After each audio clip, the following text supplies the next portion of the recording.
warahmatullahi wabarakatuh. Bismillah, alhamdulillah, wa syukurillah, ala nikmatillah, la haula wa la quwata illa billah, amma ba'du. Pemirsa dimanapun Anda berada, ketemu kembali dengan Kilamong Putra. Pemirsa, izinkan saya untuk melanjutkan keterangan-keterangan saya tentang Gajah Mada, prajurit sejati kerajaan Majapahit. Pemirsa dimanapun Anda berada, pada episode yang lalu diceritakan bahwa saat terjadi perdebatan antara Gajah Mada dengan Gajah Enggon, Gagak Bongor, dan perdebatan yang seru dengan Darmadiaksa, Kasogatan, dan Acarya Nadendra, yaitu pimpinan agama Buddha. Maka tiba-tiba datanglah Gajah Sagoro dan Kudo Swaboyo untuk menemui Dang Acarya Nadendra, yang mana dua orang ini mengabarkan kalau ada pejabat agama yang meninggal dunia, yaitu Darmadiaksa Kasaiwan, pimpinan agama Hindu, yaitu Dang Acarya Dharmaraja. Sehingga secara khusus dua orang ini diperintahkan untuk menemui Dang Acarya Nadendra, yaitu Darmadiaksa Kasogatan, pimpinan agama Buddha, untuk menghadap kepada Prabu Hayam. Kemudian di siang itu juga kemudian diselenggarakan yang namanya sidang keluarga kerajaan, yaitu Sabto Prabu atau Ponco Prabu, yang mana di dalam pertemuan keluarga ini tentunya membahas berbagai macam persoalan-persoalan yang terkait dengan kerajaan Majapahit. Dan diantaranya karena saat itu Prabu Hayam Wuruk memilih dua orang utusan sebagai duta untuk mewakili kerajaan Majapahit untuk memberikan penjelasan kepada Sunda tentang kejadian peristiwa Perang Buban, dan sekaligus permohonan maaf kepada masyarakat Sunda, yaitu duta yang dipilih oleh Prabu Hayam Wuruk adalah satu pimpinan agama Buddha, yaitu Darmadiaksa Kasogatan dan Acarya Nadendra, dan pimpinan agama Hindu, yaitu Darmadiaksa Kasaiwan dan Acarya Dharmaraja. Tetapi pada saat itu juga mendapatkan kabar bahwa pimpinan agama Hindu, yaitu Dang Acarya Dharmaraja, meninggal secara mendadak karena serangan jantung. Nah, oleh sebab itu segera diperintahkan untuk melakukan bagaimana caranya merawat ngerupoko, yaitu jenazah, yang tentunya agar segera untuk dilakukan sebuah upacara pembakaran mayat. Tetapi pemirsa dimanapun Anda berada, saat itu di dalam rapat juga masih sempat dibahas, karena yang dikirim adalah dua orang, sedangkan Dharma Raja atau Darmadiaksa Kasaiwan, pimpinan agama Hindu, dan Acarya Dharmaraja ini meninggal. Maka diusulkan untuk menggantikan kedudukan sebagai pimpinan agama Hindu di kerajaan Majapahit. Maka satu nama yang diusulkan dan diterima secara aklamasi oleh keluarga, yaitu Brahmana yang berasal dari Bali, yaitu Brahmana Samaranata. Dan Brahmana Samaranata juga direncanakan untuk diberangkatkan ke Sunda bersama dengan pimpinan agama Buddha, yaitu Dharmadiaksa, Kasogatan, dan Acarya Nadendra. Pemirsa dimanapun Anda berada, keesokan harinya maka banyak para orang-orang yang ikut belasungkawa di rumah dan Acarya Dharmaraja, termasuk diantaranya adalah Dyawiyat dan Kudomerto, datang ke rumah duka karena saat itu Macan Liwung yang kedudukannya adalah Senopati Bayangkara diberikan tugas secara khusus untuk memimpin upacara pembakaran mayat. Oleh sebab itu, ketika Dyawiyat datang bersama suaminya yaitu Kudomerto, maka buru-buru disongsongnya dan kemudian diberikan penghormatan dan gopoh-gopoh juga untuk mencarikan tempat duduk. Ternyata setelah tempat duduk sudah didapatkan oleh Macan Liwung, maka Dyawiyat, Rojodewi, dan suaminya Kudomerto ini memilih berdiri saja. Pemirsa dimanapun Anda berada, karena Dyawiyat ini memiliki ikatan khusus dengan almarhum yaitu Dang Acarya Dharmaraja. Karena Dang Acarya Dharmaraja ini pernah meramal putrinya, putri bungsu dari Dyawiyat dan Kudomerto ini diramalkan menjadi seorang putri yang terhormat di kerajaan Mojopahit ini. Oleh sebab itu, Sri Sudewi oleh Dyawiyat menjadikan putri bungsunya ini istimewa di mata dari Dyawiyat karena dia pernah diramal oleh Dang Acarya Dharmaraja, yaitu pimpinan agama Hindu ini, bahwa Sri Sudewi adalah putri bungsu dari Dyawiyat dan Kudomerto ini pada suatu saat nanti mendapatkan seorang jodoh. Dia akan mendapatkan kedudukan tertinggi di kerajaan Majapahit ini. Nah, ramalan itu sudah mudah dibaca. Seorang wanita yang mendapatkan kedudukan tertinggi di sebuah kerajaan itu tidak lain adalah sebagai permaisuri. Nah, oleh sebab itu, dengan meninggalnya Dang Acarya Dharmaraja, maka sungguh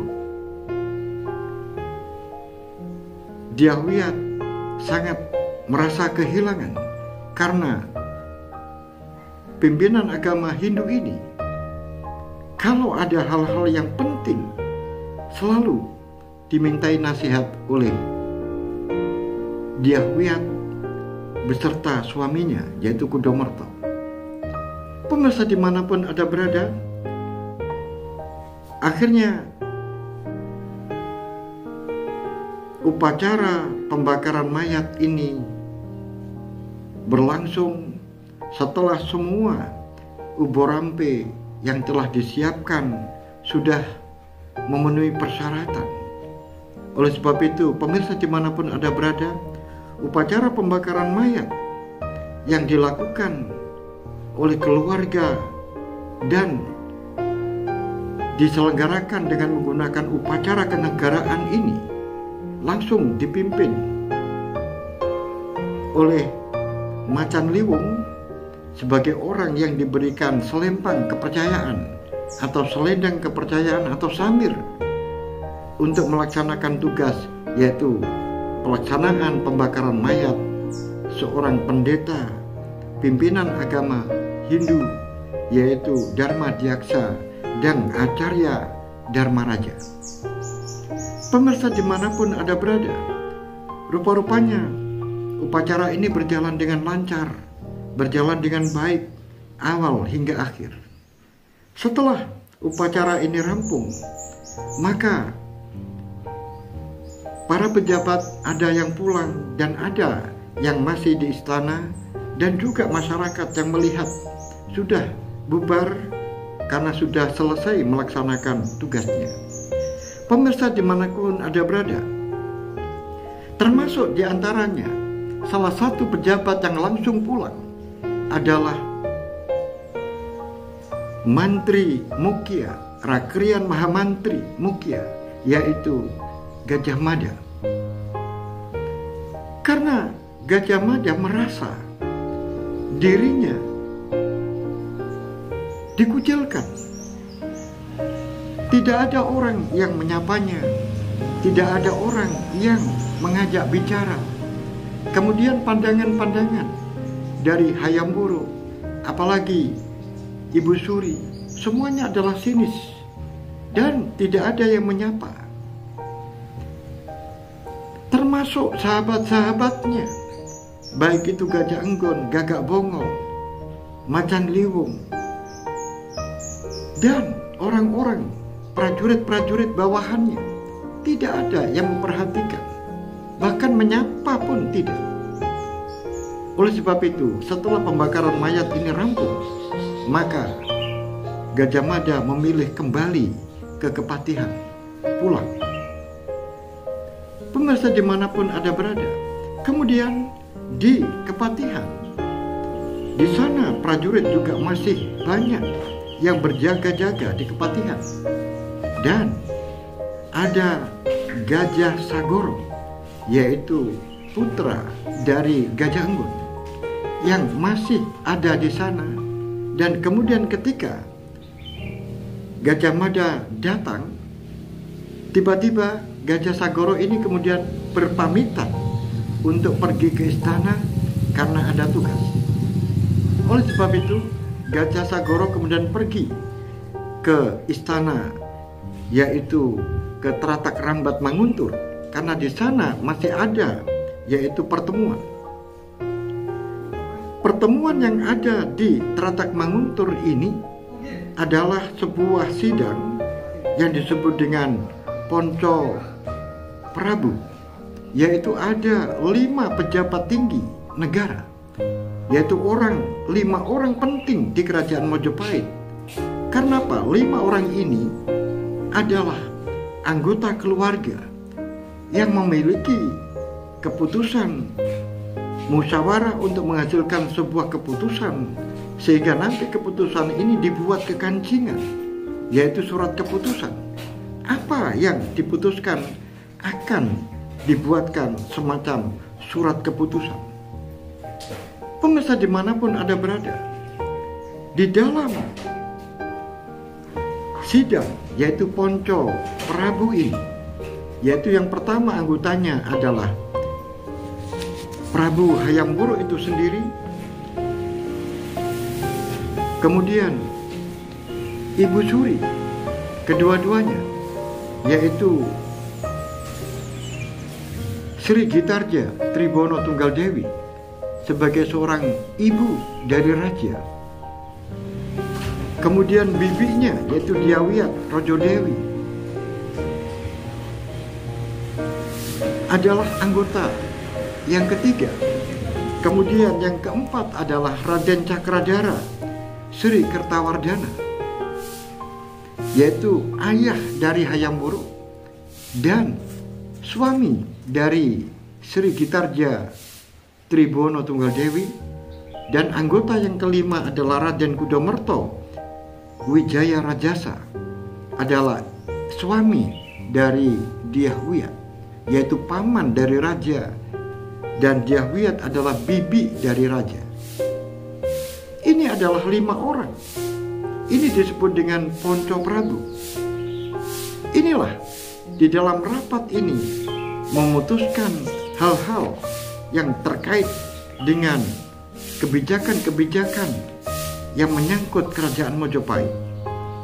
Oleh sebab itu, di dalam rapat ini diputuskan, yang pertama adalah karena kekosongan pimpinan agama Hindu setelah meninggalnya, yaitu Dang Acarya Dharmaraja, maka diusulkan oleh musyawarah di dalam Poncok Prabu ini, yaitu Brahmana Samaranatha, untuk diangkat menjadi pimpinan agama Hindu, yaitu dengan gelar Dharma Diaksa Kasaiwan Dang Acarya Samaranatha. Ini adalah orang pertama yang diangkat.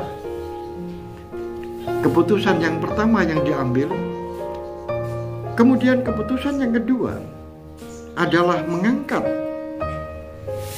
seorang senopati yang berjasa kepada negara, yaitu Senopati Macanliwung, dinaikkan pangkatnya menjadi Tumenggung, sehingga sekarang kedudukannya dan sebutannya bukan lagi Senopati Macanliwung, tetapi Tumenggung Macanliwung.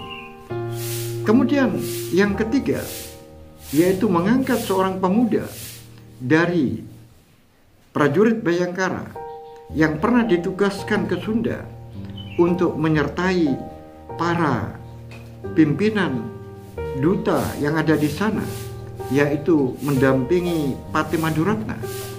Pemuda ini adalah Kudo Swaboyo. Akhirnya Kudo Swaboyo ini dinaikkan pangkatnya yang sungguh fantastis di dalam kenaikannya, karena melompati beberapa pangkat.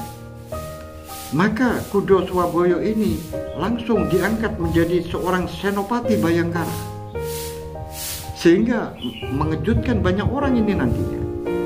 Pemirsa dimanapun Anda berada, ini adalah keputusan yang diambil dari sidang Poncok Prabu.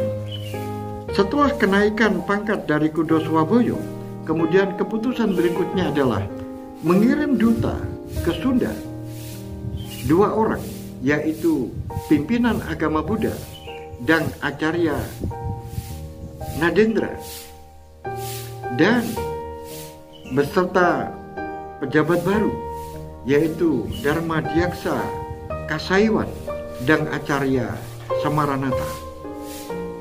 Pemirsa dimanapun Anda berada, itu adalah keputusan-keputusan yang diambil di dalam Poncok Prabu. Pemirsa dimanapun Anda berada, tentu saja setelah sidang Poncok Prabu ini sudah mengambil sebuah keputusan, maka Prabu Hayam Wuruk melalui para andahannya, para bawahannya, kemudian mengumpulkan orang-orang yang diangkat, dinaikkan jabatannya. Maka diundang secara khusus, yaitu pimpinan agama Buddha, pimpinan agama Hindu, kemudian Macanliwung dan Kudo Swaboyo. Kemudian juga mengundang pejabat-pejabat tinggi kerajaan Majapahit untuk menyaksikan tentang pengalihan pangkat atau kenaikan pangkat dari orang-orang yang telah dinaikkan pangkatnya. Maka yang hadir di sana di dalam Balai Tratak Rambat Manguntur, yaitu para pejabat-pejabat senior,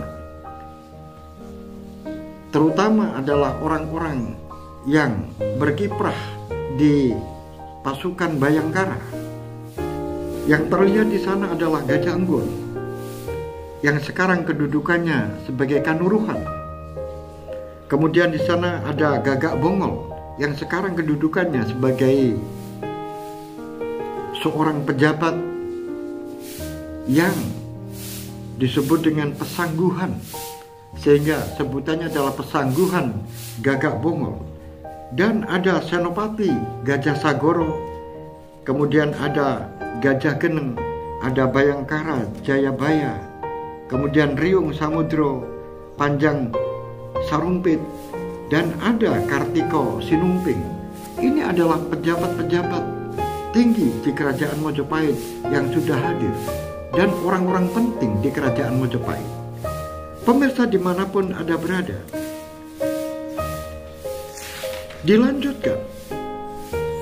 Setelah orang-orang ini berkumpul, kemudian langsung Prabu Hayam Wuruk ini mengumumkan, membacakan kekancingan, yaitu surat keputusan yang ditujukan kepada orang-orang yang mendapatkan tugas.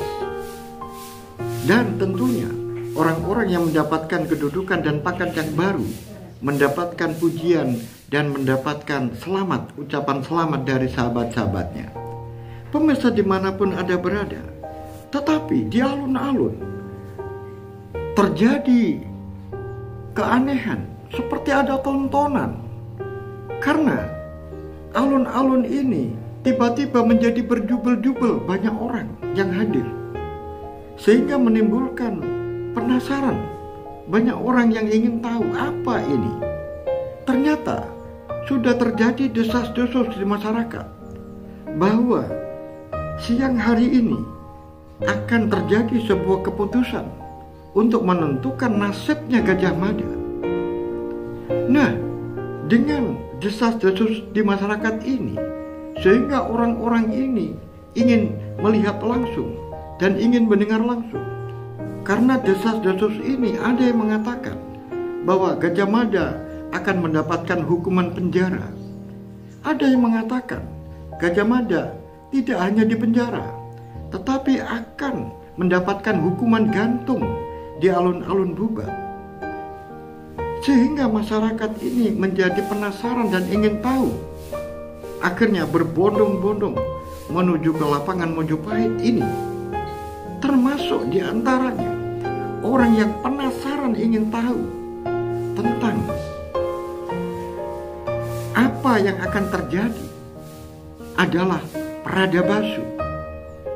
Pradabasu berserta dengan anak gadisnya, yaitu Pratiwi, pergi ke alun-alun. Dan ternyata benar, di sana banyak orang. Akhirnya Pratiwi bertanya kepada ayahnya, "Ayah, ini apa? Banyak orang yang datang. Dan aku juga senang melihat banyak orang yang berjualan di sini." Kemudian Pradabasu ayahnya, "Apakah kamu ingin membeli sesuatu?" "Oh tidak ayah, saya hanya ingin melihat-lihat saja." Kemudian, "Kamu lihat sana. Di sana kan ada pertemuan orang-orang besar di Mojopahit. Kamu akan melihat di sana banyak orang-orang yang patut kamu contoh. Karena siapa yang sering melihat orang-orang yang besar, orang-orang yang memiliki prestasi, maka pada suatu saat dia akan tertular prestasinya kepada orang yang ingin tahu itu." "Begitukah ayah?" "Benar." Pratiwi kemudian menuruti ayahnya, mengongak atau melihat orang-orang yang kumpul di Trata Kerambat Manguntur.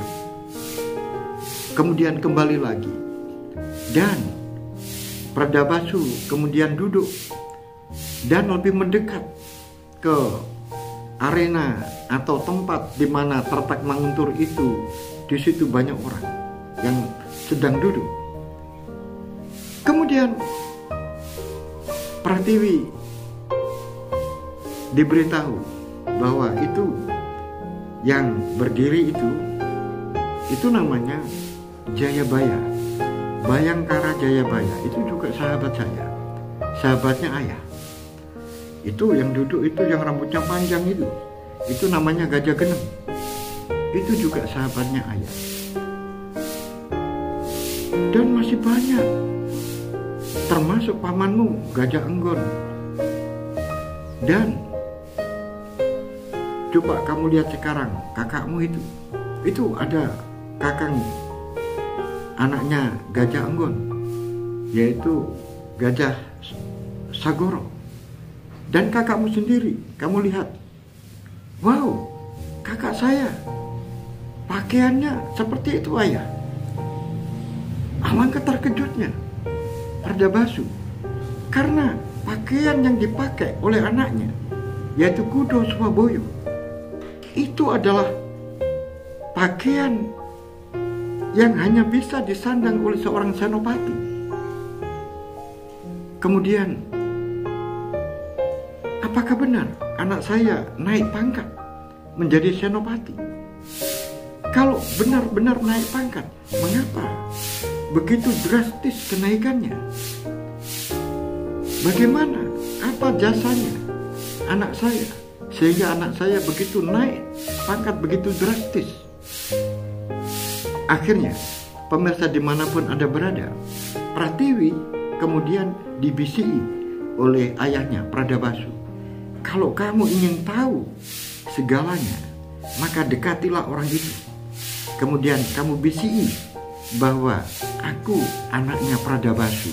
Kamu nanti pasti akan diberitahu semuanya. Pemirsa dimanapun Anda berada, akhirnya Pratiwi berjalan menuju ke kerumunan orang-orang itu. Kemudian mendekati seseorang yang ditunjuk oleh ayahnya, yang namanya adalah Bayangkara Jayabaya. Akhirnya seseorang ini disapa oleh Pratiwi. Wahai paman, bukankah paman ini Bayangkara Jayabaya? Duh, kamu kok tahu? Tahu, aku tahu.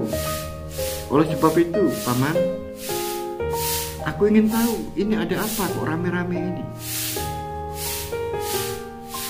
Ini ada pertemuan di kerajaan tentang kenaikan pangkat seseorang dan keputusan-keputusan dari Raja Hayam Wuruk yang harus didengar oleh banyak orang. Wow, jangan kamu siapa? Paman, aku ini. Kamu tahu nama saya ini dari siapa? Ayo kamu ngomong. Aku banyak tahu paman tentang Bayangkara Jayabaya, saya banyak tahu. Bayangkara Jayabaya ini pernah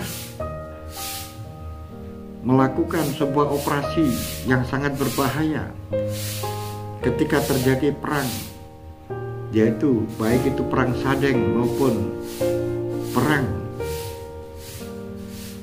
di Geta, juga di Watu Karang. Namanya paman terkenal.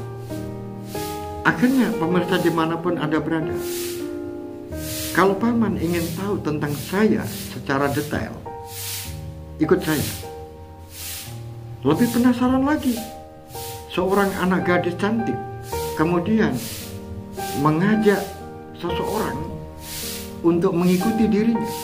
Tentu saja, akhirnya Jayabaya ini kan penasaran, akhirnya mengikuti Pratiwi dari belakang. Setelah itu, sampailah ke orang tuanya, yaitu Pradabasu. Setelah sampai di hadapan Pradabasu, kemudian Pradabasu menyapa, "Apa kabar, adikku Bayangkara Jayabaya?" Yang disapa ini masih belum siap, karena benar-benar dia tuh tidak tahu siapa orang yang menyapa ini. "Kamu lupa dengan saya, aku Pradabasu." Luar biasa, pemirsa dimanapun Anda berada, teman lama yang bertemu. Mereka akhirnya saling berangkulan dan akhirnya duduk di atas hamparan rumput di alun-alun Bubat itu. Kemudian bertanya tentang ini dan itu, dan akhirnya menjurus kepada yaitu Patih Gajah Mada. Aku dengar Kakang Patih Gajah Mada siang hari ini ditentukan nasibnya. Iya, benar. Aku juga ikut prihatin. Kakang Gajah Mada disalahkan banyak orang. Jadi kebijakan-kebijakan yang dilakukan oleh Kakang Patih Gajah Mada semuanya disalahkan. Termasuk sahabat-sahabat baiknya, Gajah Enggon, Gagak Bongol, dan Macan Liwung. Semuanya menyalahkan. Nah, kalau kamu sendiri bagaimana pendapatmu? Pradabasu akhirnya mengembalikan sebuah pertanyaan kepada sahabatnya, yaitu Bayangkara Jayabaya. Kalau menurut aku, Kakang Gajah Mada tidak bersalah, karena semuanya ini masih dalam kerangka bahwa Kakang Gajah Mada melaksanakan tugas. Dan terkadang apa yang telah disampaikan Kakang Gajah Mada kepada anak buahnya, yaitu Empu Elam, Empu Menur, Empu Kapat, Empu Kaposo, kadang-kadang mereka tidak bisa menerjemahkan apa yang dimaksudkan oleh pimpinan, yaitu Patih Gajah Mada, sehingga kadang-kadang pelaksanaannya tidak sesuai dengan apa yang telah menjadi angan-angan dari Patih Gajah Mada. Kalau menurut saya kasihan Gajah Mada sekarang ini, Kakang Gajah Mada dipersalahkan banyak orang. Kalau menurut Barada Basu bagaimana? Kalau menurut aku, ya bolehlah dikatakan kalau Gajah Mada kakang kita ini salah. Tapi kesalahannya ini menurut saya ya kesalahan biasa, kesalahpahaman saja. Kemudian kalau menjadi besar seperti ini pasti ada orang-orang yang bermain. Ada orang-orang di belakangnya. Entah siapa itu, saya tidak tahu. Pasti ada orang-orang yang ngompori masalah ini, sehingga ini dipakai sebagai batu pijakan untuk menjatuhkan Kakang Gajah Mada. Kemudian apakah kamu juga sudah mendengar kira-kira? Apakah surat kekancingan itu sudah dibuat oleh Prabu Hayam Wuruk? Aku mendengar dari teman-teman bahwa kekancingan sudah dibuat. Bahkan siang hari ini nanti akan dibacakan di Kepatihan. Orang yang diberikan tugas oleh Prabu Hayam Wuruk adalah satu, Tumenggung Macan Liwung, dan yang kedua adalah Senopati Kudo Swaboyo. Betapa terkejutnya Barada Basu mendengar putranya diberikan tugas oleh Prabu Hayam Wuruk untuk membacakan kekancingan, surat keputusan yang langsung dibacakan di hadapan Mahapati Gajah Mada. Pemirsa dimanapun Anda berada, bagaimanakah kelanjutan cerita ini? Apa isi keputusan yang akan dibacakan oleh Kudo Swaboyo di hadapan Patih Gajah Mada? Dan bagaimanakah nasib dari Gajah Mada? Apakah pendukung-pendukung dari Gajah Mada menerima keputusan ini? Atau Gajah Mada sendiri, apakah menerima keputusan ini? Karena selama ini Patih Gajah Mada merasa tidak bersalah. Pemirsa dimanapun Anda berada, oleh sebab itu ikuti terus cerita ini awal hingga akhir sampai di sini. Akhirul kalam, billahi taufiq wal hidayah, waridha wal inayah. Assalamualaikum warahmatullahi wabarakatuh. Salam budaya warisan Nusantara.